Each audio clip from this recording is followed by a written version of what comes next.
Давайте вспомним, что было в прошлой части фильма. Я и мой пес Диксон отправились на покрафте от села Малёбка по реке Сылва. Спустя пару часов мы добрались до стоянки в известной аномальной зоне. Там я решила заняться благоустройством. Сделала лесенки, чтобы удобно было подниматься к реке и спускаться к ней. Пыталась порыбачить, но из-за бесконечных дождей вода в реке высокая и мутная, поэтому с рыбалкой мне не повезло. Закончился первый день ливнем и сильной грозой.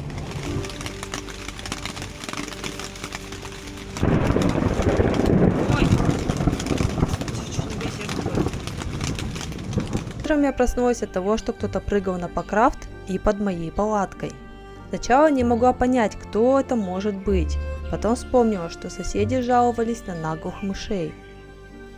Я начала немного переживать, вспоминая истории сплавщиков, как мыши грызут их впоследствии в походах.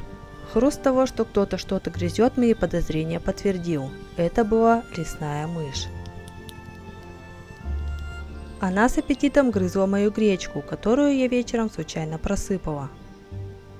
Мышь была маленькой, но отважной. Несмотря на то, что она боялась, голод все же давал ей некую смелость, чтобы насытиться.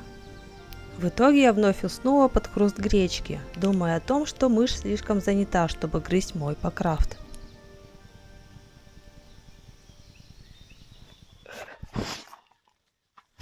Доброе утро.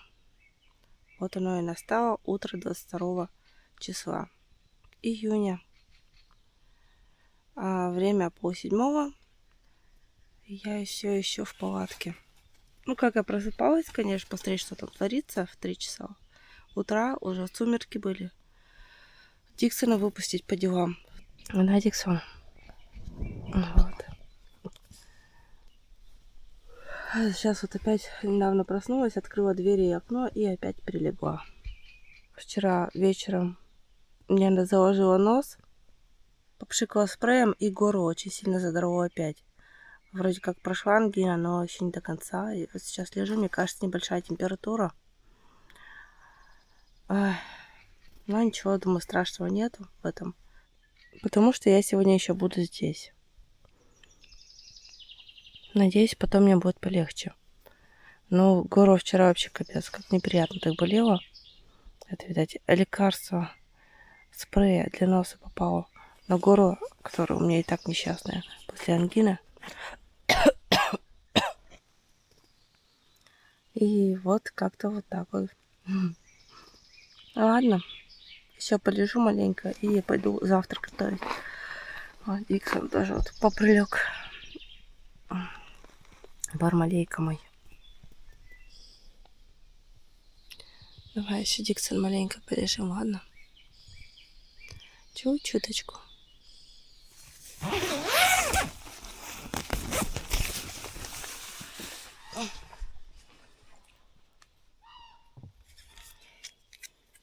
Настало время завтрака.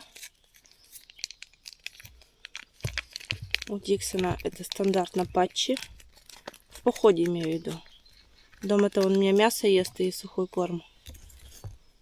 Ну, кашу зимой бывает. Так. А в походе вот патчи. Так, тебе 3, потом еще в обед еще парочку.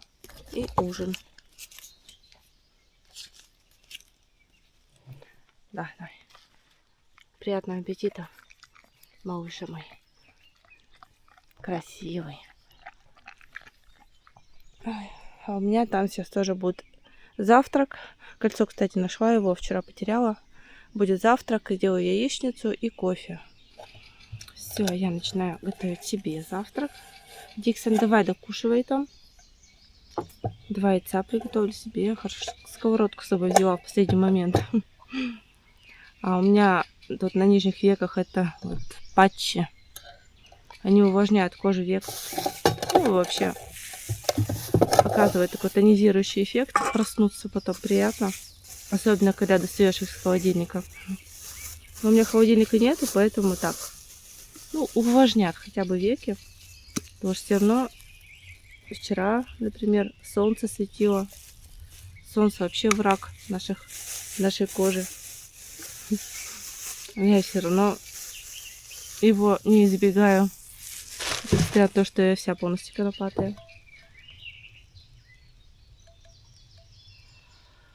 Ой, господи, я хочу спать. Так, сначала кофе сделаем, а потом все остальное. Да. А где у меня горелка? Я все перенесла, кроме горелки.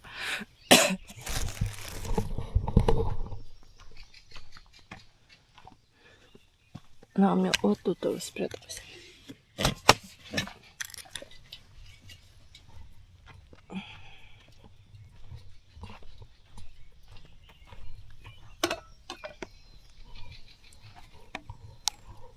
Вчера на этом столе не готовила, потому что он кривой был.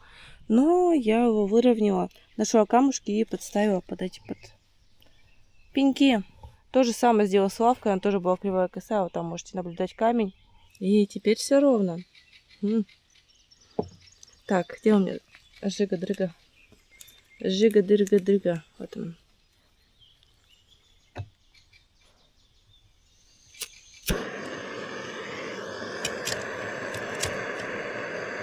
Так, делаю воду на кофе. Кофе у меня хоть и не тот, который варить надо, а вот такой вот. Самый нормально растворимый кофе, который, в общем, турецкий с молотой арабикой. Мне нравится, по вкусу приятно. Молока нету с собой. Я не стала молоко брать, потому что оно быстро испортится, мне кажется. А сгущенное молоко мне нельзя. Мне только безлактозное может, потому что у меня непереносимость лактозы. Как-то так.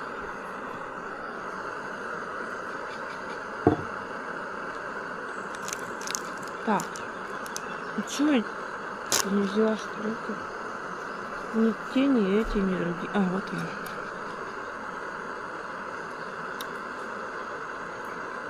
Еще можете наблюдать мой прекрасный палец. У меня тут ногти нету. Ну, частично есть он. Я его придавила, и мне пришлось его снимать. Придавила, и половина, в общем, это отошла ногтя. Пришлось его снимать. Вот сейчас он у меня отрастает. Так что, ребят, несколько месяцев сможете наблюдать вот это мой прекрасный палец. Но сейчас он уже гораздо лучше выглядит, чем раньше, когда это синяк был. Вот там, конечно, страшно было. Я такая фифа в лесу с этим патчами. Ну, так что теперь? Красота требует жертв. Да, Шмикса? Так, морду свою бери отсюда, ты перевернешь и не ходить. Иди сахарочек, сахарок. Сахар, кстати, в городе я вообще практически не использую. А вот в походе вот кофе с сахаром, либо чаек черный с сахаром вообще самое то. Какая-то слабость у меня все-таки имеется. Да. Вот там, кстати, поставила палку. Вот видите, вон та палка стоит. Я думаю, там сделать костровище. То есть сегодня обкопать там все лопату. Лопату вчера взяла у Вадима, у ребят там соседей. И обкопать его по кругу. Вы можете меня спросить, зачем тут вообще костровище, да? Ну вот я лично им не пользуюсь. Но здесь есть туристы, которые этим пользуются. Есть сплавщики, для которых очень популярный этот маршрут, отсюда стартовать и будет дальше, здесь останавливаться. И на моей вот этой стоянке тоже люди останавливаются. Поэтому лучше сделать костровище, чтобы оно было безопасным. Костровище было вот здесь. Я его вчера снесла, я вчера его тут подмела. Во-первых, почему здесь плохо? Если костер мало ли разожгут, то, пожалуйста, могут загореться ветки уже, частично они обгорелись. И плюс я вчера вот это вот заметила, смотрите, вот. Здесь уже дерево подпалено. И нет, да нет, вот это вот огромное дерево, оно упадет. Зачем нам это надо, чтобы вот это дерево подгорало? Поэтому я пришла к выводу, что вот самое оптимальное, это вот здесь вот прямо на середине. А здесь, в принципе, вот, смотрите, до деревьев далековасто, и ветви никакие сверху не свисают. Вот здесь самое то сделать, даже не здесь, потому что какой-то корешок это. Чуть-чуть сдвину вот сюда, наверное, вот сюда. Опа. Вот тут пусть будет. Пусть будет тут костровище. А тут Также в планах сегодня выровнять все-таки под ступеньки. Я подкопаю прямо именно под каждый камень лопатой, чтобы было нормально его закрыть можно было. Чтобы хорошо стояли, потому что они все равно немножко качаются. Вот даже Диксоном видно это. Пошел купаться, что ли, пошел? Ну ладно, можешь покупаться, если хочешь. В общем, сегодня у меня дела есть. По крайней мере, 2 дела. Сделать костровище и доделать до ума лесенки. Костровище я обкопаю сначала, потом попрошу у ребят камни, у соседей, они обещали мне камни. Разложу камни по кругу, чтобы максимально безопасно было, чтобы ничего не горело. Вот такой мой план.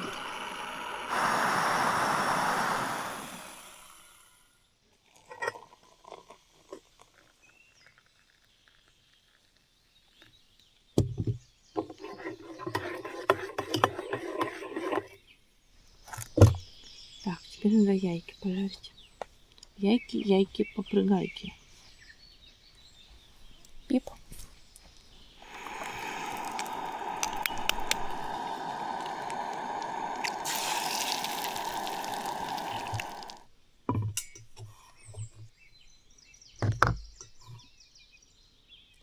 Кофе еще горячий, потому что у меня эта кружка, она термокружка идет. Тут крышечка такая. Я сначала делаю себе чай, либо кофе, а потом уже беру и готовлю. Но закрываю термокружку эту этой крышечкой, и у меня чай или кофе горяченькие. Всем приятного аппетита, кто тоже ест.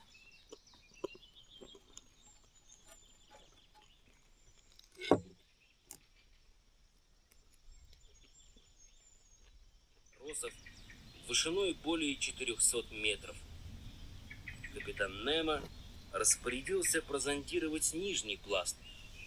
Оказалось, что... Занялась уборкой, сейчас подметаю, убираю веточки, всякие шишечки. И то, что я подмела, вот этот вот весь ссор, ну как не ссор, но естественный ссор, я хочу разложить на старом костровище, чтобы оно быстрее закрылось. Вот так я это делала. Вот всякие иголочки и прочее, вот так вот. Здесь было костровище, я его вчера вымела. И вот так вот делаю. Естественный ландшафт, без всякого костра. И Диксон, чтобы не морался об него. Вчера тоже здесь ссор естественный. Ну, не знаю, не ссор, как его назвать, но, в общем, всякие веточки и прочее накидала сюда, которые вчера подметала, чтобы грязи меньше было у Диксона на лапах, потому что тут глина прям такая. Кстати, хорошо землянку тут где-нибудь прокопать. Как раз... Диксон! Вот, в общем, этим занимаюсь. Еще перенесла стол и лавочку. Лавочка стояла здесь, стол стоял здесь, и я их немножко сдвинула сюда. То есть, где было костровище, сейчас стоит лавка. Здесь стоит стол. Тут более ровная поверхность. Практически даже не потребовалось выравнивать. Ну, немножко камушки все-таки поставила на всякий случай. И чтобы можно было прям так сидеть и наслаждаться таким прекрасным видом. А не сидеть и вздыхать аромат дыма. Ну, я, наверное, пожгу костерчик. Как раз таки мусор сожгу, чтобы с собой не везти и запахов не привлекать зверей. Как раз таки покажу тем самым, что здесь костровище. Чтобы больше нигде его не делали, чтобы вот на этом месте оно было, чтобы люди знали, что здесь можно делать костер. Также достала солнечную панель, заряжаю пауэрбанк. Солнце, конечно, сюда еще не попадает, но вот эта солнечная панель, она и в пасмурную погоду, в принципе, работает. Так, да, потихоньку, но немножко дозаряжает. Потом солнце к вечеру сюда, на эту сторону придет, и можно будет уже полноценно заряжать. Многие спрашивали меня, что за солнечная панель. Это RAV Power. Фирма на 24 ватта, 3 порта у нее. Вот тут это они. Эту солнечную панель у нас не купить в России. Ее мне подарил Валера Рогозин, он в Европе покупал. Но она вроде как китайская, там, по крайней мере, написано Made in China. Так что, возможно, можно где-то с Китая дернуть. Эй, Шмиксан, Диксон Шмиксан. Пиу. Давай, неси. Неси, неси, неси. Рыки, рыки, рыки, рыки. Рыки, рыки, рыки, рыки. Маленький мой. Бармалей. Бармалей и кус. Почему ты хрюкаешь, как кабанчик? Кабанчик, уйти сейчас за хвостик, сейчас за хвостик, за хвостик, за хвостик, за хвостик, за хвостик, за хвостик, сейчас схвачу. Ось, ось, ось, поймала хвостик.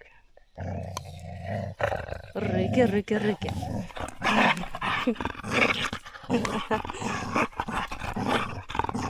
Мой маленький монстр. Рыки, рыки, рыки, рыки, рыки. Чпоньк. Итак, я пошла в лагерь к моим соседям. Там на тот момент не спала Ирина. И мы вместе с ней принесли немножко мне камней еще. То есть 2 камушка мне вчера не хватило на ступеньки. И остальные камни, которые мы сегодня принесли, я решила для костровища использовать. То есть вот 2 маленьких камня мне на 2 ступеньки, а остальные частично пойдут на костровище. Потом еще донесу. Еще я поняла то, что мне не совсем удобно то, что приходится каждый раз спускаться, чтобы руки помыть. И в этот раз, особенно если это вечером, да, Диксон старается занырнуть в воду, а мне нельзя его мочить. Ну, в общем, решила, что здесь не хватает умывальника. Умывальник я хочу поставить вот на это дерево. Для этого мне нужна была бутылка 5-литровая. То есть вот 2 бутылки мне выделила Ирина. У них там много бутылок, этих 5-литровиков. 1 бутылка мне на умывальник, 2 на скег. Да, я буду рукотворить скег себе. Раз я оставила дома его. И вчера хлебнула из-за этого. Меня часто разворачивала. И было дико неудобно. И затрат энергии своей на это у меня ушел значительный. А скег сделаю сюда, снизу. Наверное, вот, наверное, вот здесь вот, да. Вот здесь как раз таки я его приклею. То есть я как сделала? У меня есть ремкомплект, у меня есть полоски ПВХ, полоска есть у меня ТБУ, ПВХшную использую. То есть делаю вот такую вот ленту, где-то вот такой ширины, вот так вот, чпоньк. Здесь и здесь приклею. Здесь у меня будет свободная, так скажем, кармашек такой. Вот такая конструкция у меня получилась умывальника. Пойду воды наберу и покажу в действии. Может быть, и Диксону лапки вечером помыть. Все, понесла.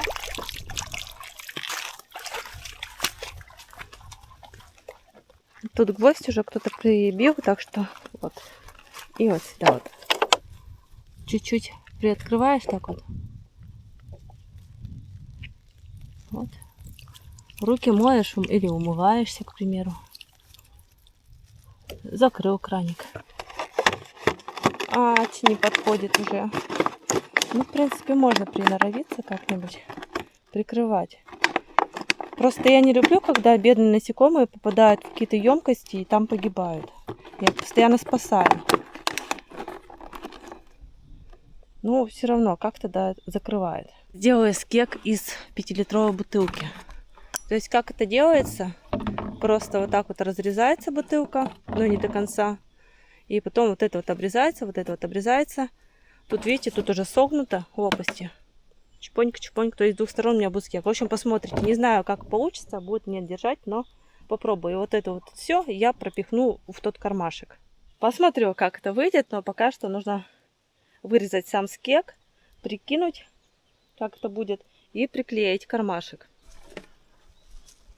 Так. По-любому вот это вот точно, вот такой ширины будет, потому что тут, видите, уже неровности идут. То есть мне нужно сейчас по кругу вот это все разрезать. Попробуем, режем.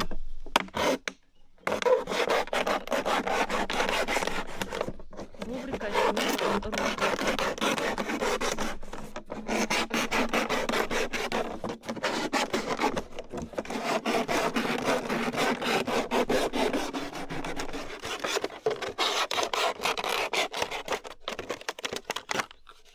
Так, чпоньк, все. Скек в лесных условиях. Поехали.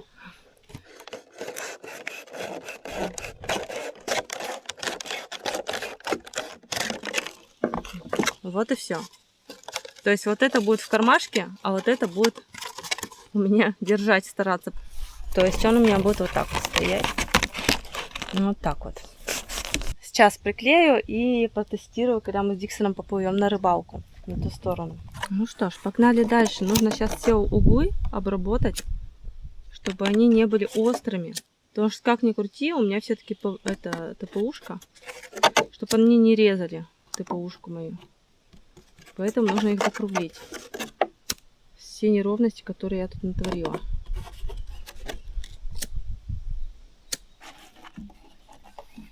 Где-то вот так вот обрезать не надо будет.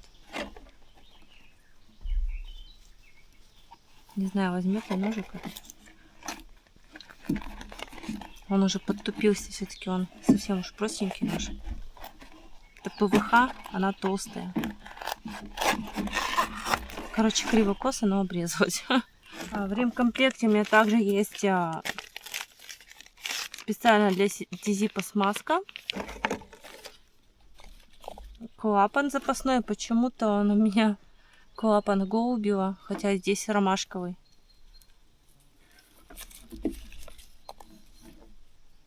Интересно, почему так? Так, здесь у меня также клей. Полиуретановый. 2 вида. Жидкой латки почему-то нету. Ах ты ж, ну ладно. Не, она не нужна в принципе. Вот это у меня в комплекте был, но он же старенький клей. И я новый приобрела со свежей. Срок годности со свежим. Ну, старый использую. И спиртовые салфетки. Ими я буду обезжиривать. Спиртовыми таблетками.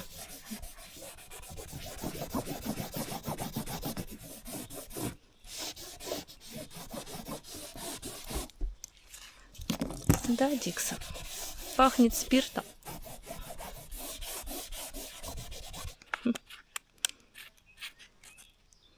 Надо запасом небольшим делать, потому что не хочу, чтобы ко мне пластиковая эта штука тоже приклеилась.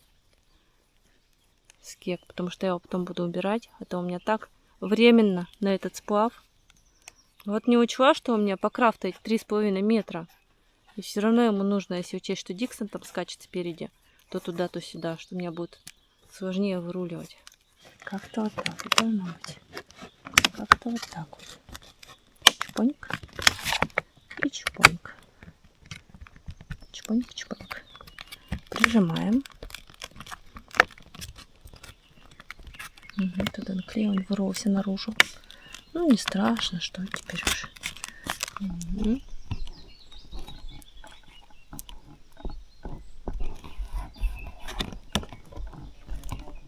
Кривой косой скек. Прикольно. Не знаю, как это будет работать. Будет ли вообще. Если нет, то уберу. Ребенок умаялся. Устал помогать, да, Диксон?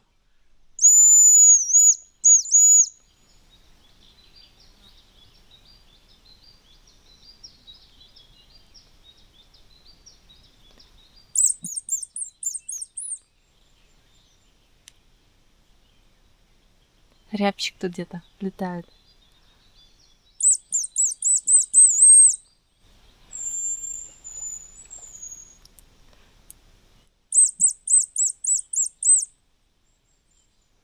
Тут, короче, самец рябчик летает. Я сейчас с ним общаюсь. У меня вот есть приманка на этих птичек. Девочка, мальчик. Или наоборот.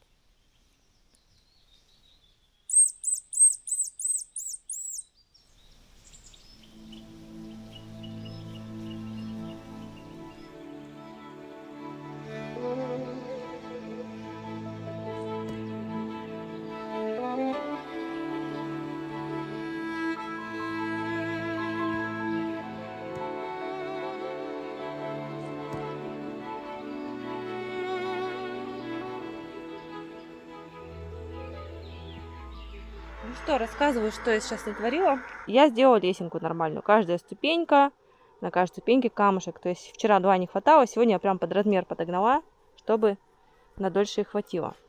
Сейчас мне осталось сделать только костровище. На сегодня у меня такой план. И на рыбалку смотаться на тот остров. Но неожиданно мне захотелось поесть. Я решила, что мы сейчас будем с Диксоном обедать. Буду делать макароны с тушенкой говядиной. Нормальная походная еда. Диксон, пойдем кушать. Макарошки по-флотски. На. Ох, как он хорошо это ест. Вкусно? Диксон впервые ест макароны по-флотски, кстати.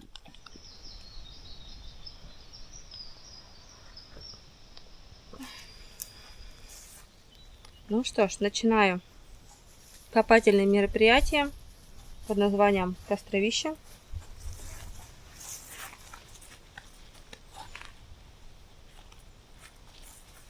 Прям тут вот оно и будет. Ну да, вот тут нормально.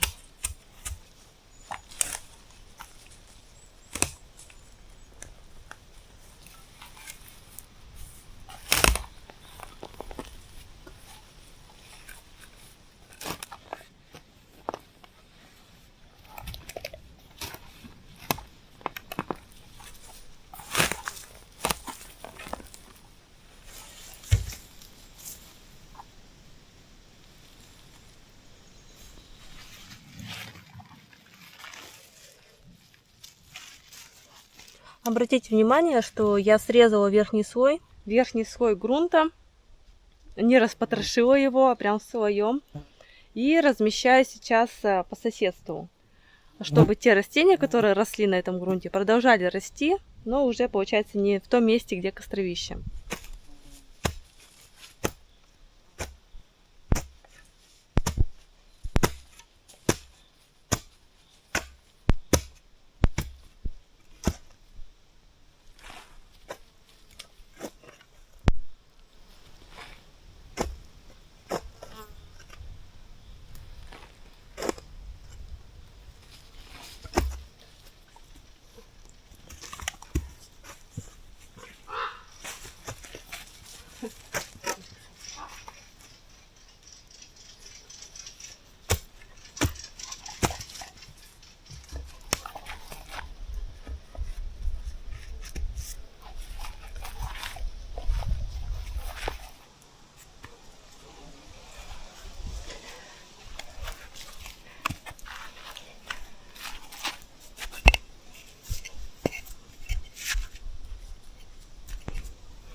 Ну, в принципе, мне еще нужно 1, 2, 3, 4.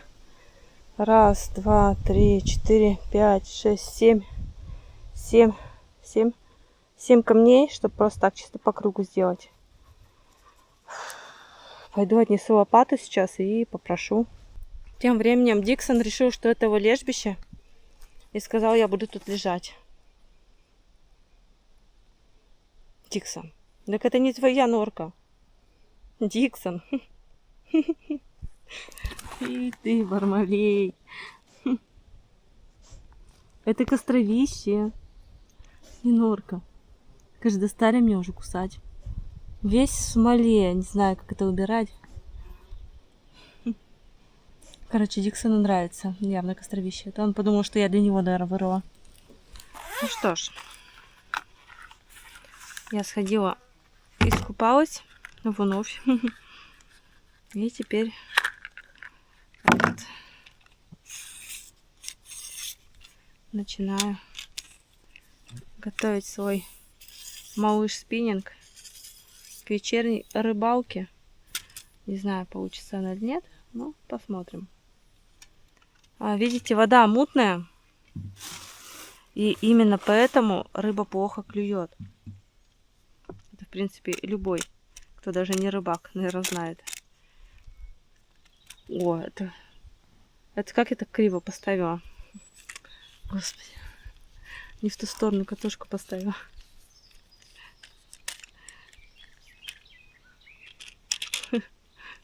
Как так-то?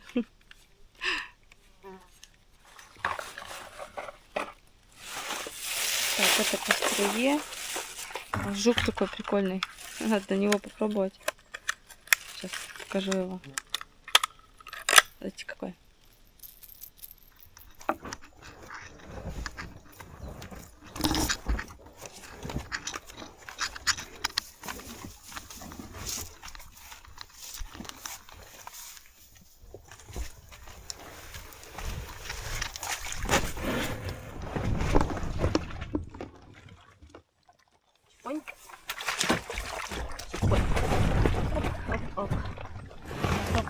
на спинку сесть. Получится. Ну, вроде бы сижу. Необычное, конечно, ощущение.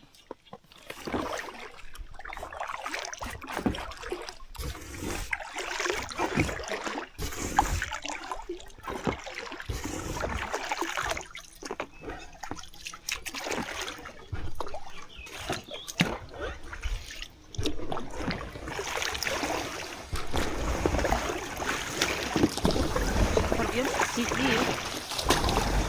Сиди, сиди, сиди.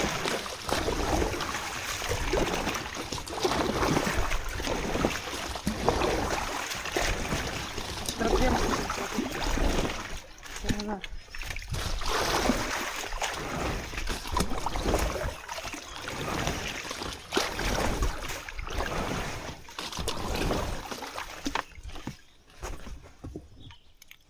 Прыгай. Раз. Ну, давай как-нибудь аккуратнее. Диксон.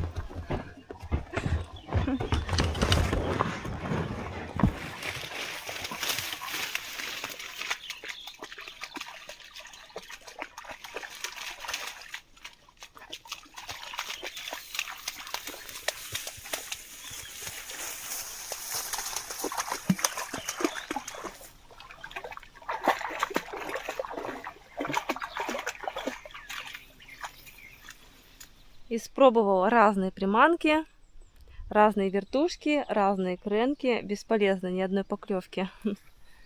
Может, и клев, конечно, не начался, попозже будет. Попробовала попозже со своего бережка покидать. Здесь как-то тухленько совсем. Может, дело действительно то, что вода мутная из-за этого.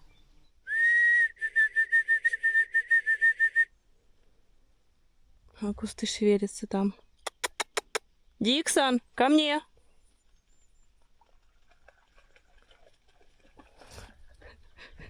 Там какой-то монстр идет. Страшные звуки. Шевелится трава. Иди ко мне скорее, монстр. Что там за крокодил? Что за крокодил? А вот такой вот крокодил. Да? Все, поплыли в лагерь домой. Добрались все-таки в наш лагерь. И я же вам не показала то, что я сделала. Вот костровище, обложила камнями. Поставила рогатину. То есть, получается, ее можно так вот ставить к ней палку и на ней уже что-то варить. Почему-то Диксон, правда, решил, что это его место лежбища. Тут у меня дрова. Дровишки мне ребята, соседи подарили. Дрова мне нужны для костра, чтобы здесь сделать костер сегодня. Также мне надо вот сжечь мусор, который горит. Банки из-под консерв своих тушенок и прочего я заберу с собой. Потому что они никогда до конца не сгорят. Раньше, может быть, когда-то делали банки, которые сгорают, сейчас уже нет. А эти банки экологии, в принципе, никак не вредят. Единственное, что... Ну, некрасиво это то, что мусор в эти банки, пусть даже их закапывают. Тут закопали, там закопали. Потом по итогу везде закопан мусор. Не стоит так делать. Тем более, что банка из-под тушенки весит... Практически ничего не весит, нежели когда вы ее несете вперед, да, она тяжелая, потому что там внутри есть мясо, назад уже она практически ничего не весит. У ребят также взяла попользоваться пилу и топорик. Топорик, чтобы забить вот эту вот рогатину, на которой будет палка, на которую надо будет подвешивать, можно будет подвесить, соответственно, котелок. А пила, чтобы ее подрезать, ее немножко она длинновата, и частично она уже обгоревшая. Я хочу сделать так, чтобы было все красиво и удобно.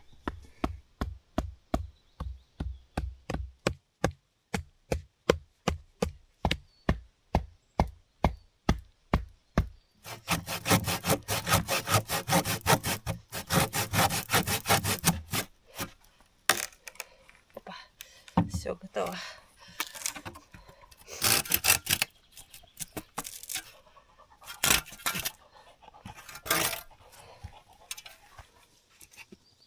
Отлично.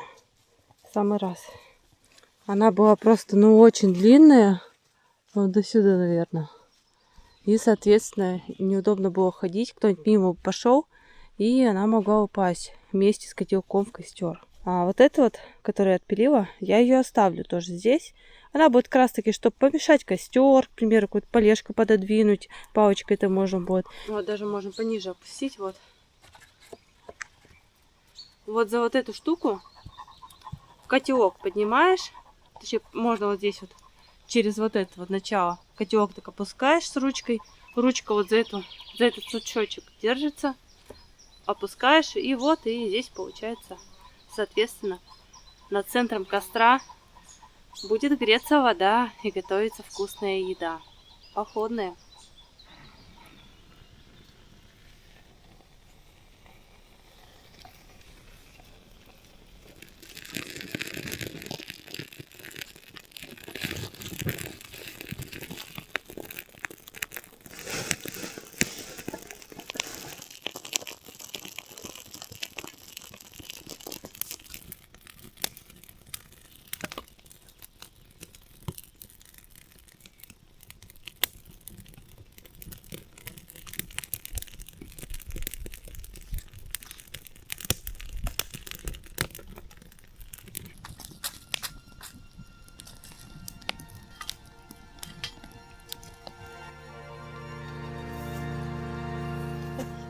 Погода в этот день была очень переменчива. Солнце то светило жарко, то пряталось за тучи, а к вечеру небо совсем стало серым. Решила попробовать порыбачить на поплавок и короедов. Поймала всего одну мелкую рыбу, которую, конечно, отпустила. Привет. Почувствовав слабость и то, что температура тела поднимается, я решила идти спать и очень быстро уснула. Тем не менее, вопреки моим суждениям, Наутилус дал задний ход. С утра долго лил сильный ливень, а я с температурой неспешно собиралась, полностью разбитая и практически без голоса. Все дело в том, что до сплава я болела ангиной и вроде бы вылечилась, но, наверное, не восстановилась, а мы поехали с Диксоном в этот поход. С собой у меня были лекарства все, кроме как от кашля, поэтому решила, что сегодня будет крайняя ночевка возле Красного Луга, а завтра уже поедем домой, иначе я могу серьезно заболеть.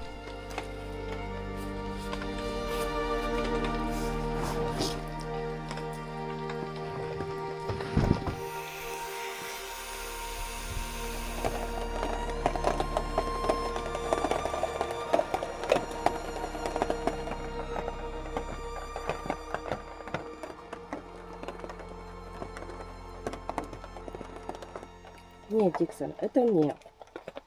О, голос возвращается. Наконец-то. У меня просто такой голос был какой-то, ну, сейчас более-менее что-то женское. А до этого был прям вообще мужской. И Диксон пугался и лаял. Думал, что мужик где-то говорит. Кошмар. Вот так вот, видать, покупалась я позавчера. Хорошо. Так что у меня температура опять началась. Вроде бы вылечилась. Голос заболела. Ну, хотя, опять-таки, горло у меня сильно уже не болит. Ну, немножко. Так, дерет его чуть-чуть. Но глотать не больно уже, как в первые дни. И это... насморка немного. И все. Ну, покашливаю. В общем, надо домой вырываться быстрее. Завтра уже буду дома. И постельный режим буду лечиться.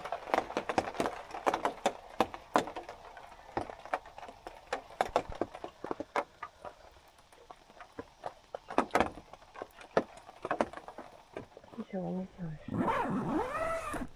В общем, мне сейчас надо немножко обтереть палатку, потому что она вся сырая. У меня есть фибра.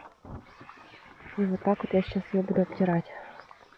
Голос уже более-менее становится моим привычным. Но все равно я сейчас такой хрипцой. Маме позвонила, она меня не узнала. Я такая: здравствуйте. Она такая: здравствуйте. Я говорю, как у вас дела? Короче, она меня не узнала. Она была в шоке, когда поняла, что это я звоню. Она говорит, это голос какой-то женщины, какой-то, не знаю, уже далеко в возрасте. Я говорю, ладно, женский. Меня Диксон сегодня не узнавал с утра, когда я проснулась. И причем я даже слова не могла договаривать. Я говорила, у меня обрывался голос. Диксон, ты уже привык к моему новому голосу, да?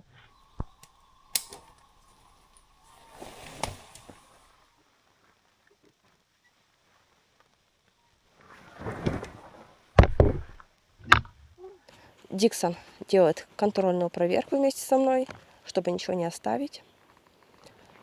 Голос чуть-чуть получше еще стал. Думаю, что к вечеру нормально будет уже. Так. Что хочу сказать по поводу курсового вот этого стабилизатора, который на соплях, конечно, держится, но я его потом отстегну. В общем, когда я с Диксоном ходила, мне понравилось. Лучше себя лодка ведет. Так что это имеет место быть. Он, конечно, сейчас такой загнутый, но потом он в воде как-то выпрямляется, что ли, как вариант. Возможно, сюда даже скек установлю. Не курсовой стабилизатор какой-то, который здесь, а скек сюда прикуплю и поставлю. Для таких длинных лодок все-таки он нужен. Тем более для таких легких, я бы хотела сказать. На спутнике или на каймане это не обязательно, потому что они маленькие, и, в принципе, ими управлять гораздо, так скажем, проще. А тут я сижу практически в конце из-за того, что у меня Диксон впереди. И поэтому сложновато управлять без стабилизатора курсового. Ладно, буду тащить по крафту и грузиться. Вроде все нормально, ничего не забыла.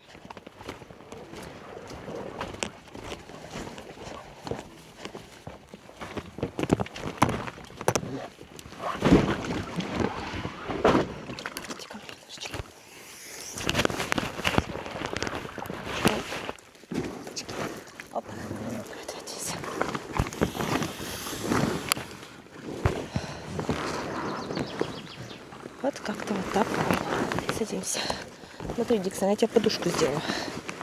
Диксону тут постелила палатку мокрую, чтобы ему удобнее было.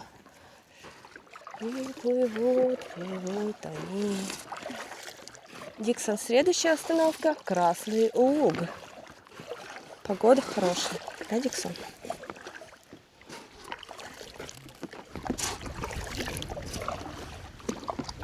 Так, это 4-я стоянка. Никого не вижу, наверное, все еще спят.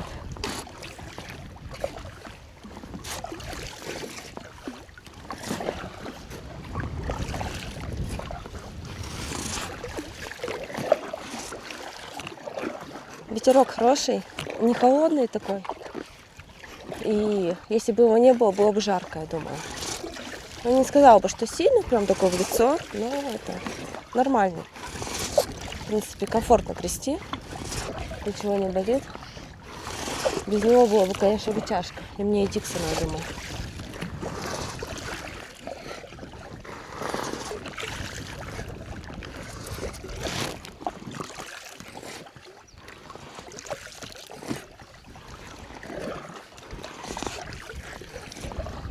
Надо остановиться и поддуть по крафту, потому что он у меня подсдулся от воды, от прохладной, видать.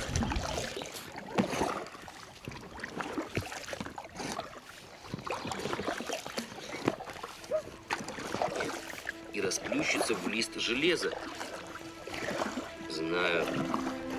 Следовательно, мы должны надеяться не на помощь природы, а на нас самих.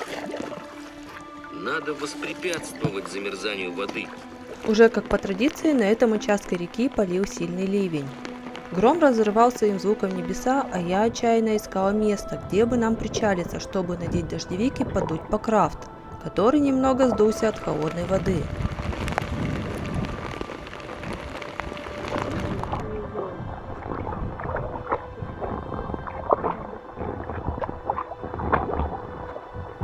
Сделав это, мы немного переждали, пока громыхать перестанет, ведь во время грозы находиться на воде небезопасно.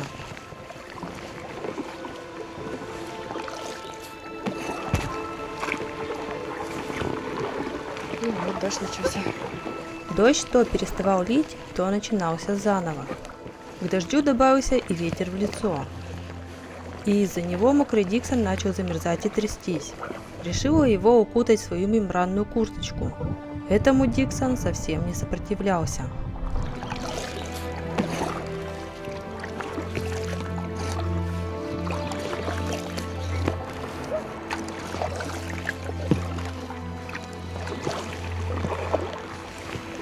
Сейчас у нас Диксон будет финишная прямая на нашей стоянке. Но нам часа полтора еще точно идти в воде. Не особо, это шустрое течение.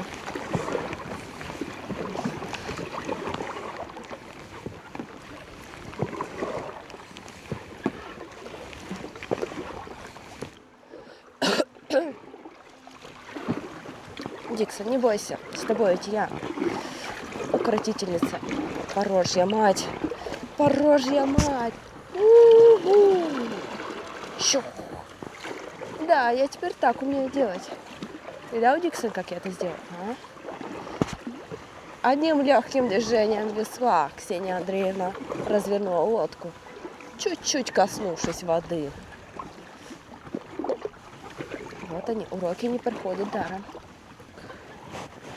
Надо развернуться, малость.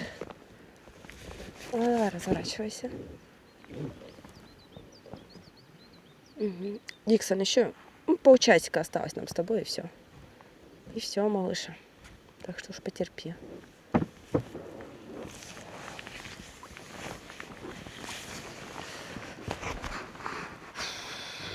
Да, Белая гора.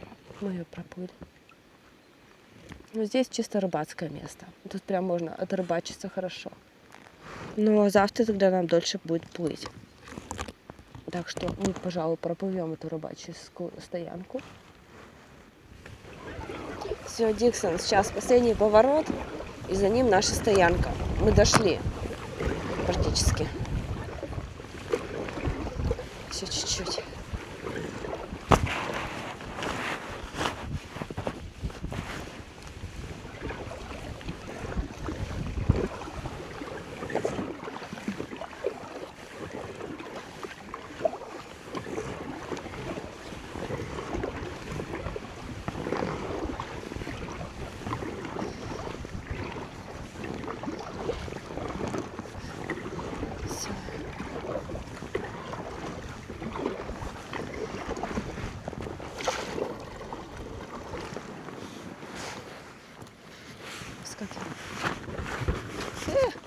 Зачем меня пихаешь-то?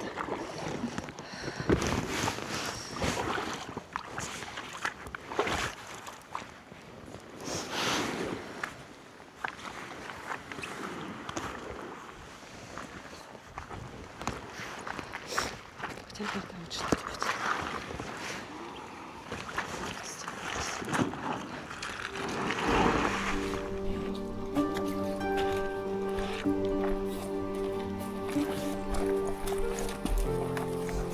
Когда я переносила вещи, я чувствовала, что мне становится все хуже и хуже. Силы меня покидали. Поставив под дождем лагерь и приготовив нам с Диксоном ужин, я легла в палатку. Температура моя была высокая, кашель усилился, а голос вновь пропал. В палатке Диксон лежал у меня в ногах. Он не совсем успел высохнуть и начал замерзать. Я закутала его в свою теплую флиску. Так мы и встретили ночь. Спала я ужасно. Наверное, то была самая тяжелая моя ночевка в палатке. Словно в бреду я просыпалась от приступов кашля и от того, что мне было порой тяжело дышать. В голову лезли неприятные мысли о том, как люди засыпают и больше не просыпаются. Проспали мы почти до 10 утра, и лишь когда солнце было высоко в небе и стало тепло, я начала собирать лагерь. Состояние мое было совсем не очень. Говорить не могла, лишь шепотом. Дозвонилась до товарища Игоря, прошептав в трубку, чтобы он нас спасал из Красного Луга. Игорь, как всегда, не оставил друга в беде и согласился, за что ему, конечно, огромное спасибо. К сожалению, это не позитивная концовка фильма, но как есть. По прибытию домой моя температура к вечеру была под 40. Обратившись в больницу, мне поставили диагноз острый бронхит, который я лечила 1,5 недели. Добавлю вам, друзья, что после болезни не стоит сразу идти в поход, ведь болезнь может вернуться или же пойти осложнение. Пожалуйста, не поступайте так. Здоровье – это самое важное, что у нас есть. Хочу сказать вам спасибо за просмотр и будьте здоровы. Ну а я собираю рюкзак в следующее путешествие на приполярный Урал.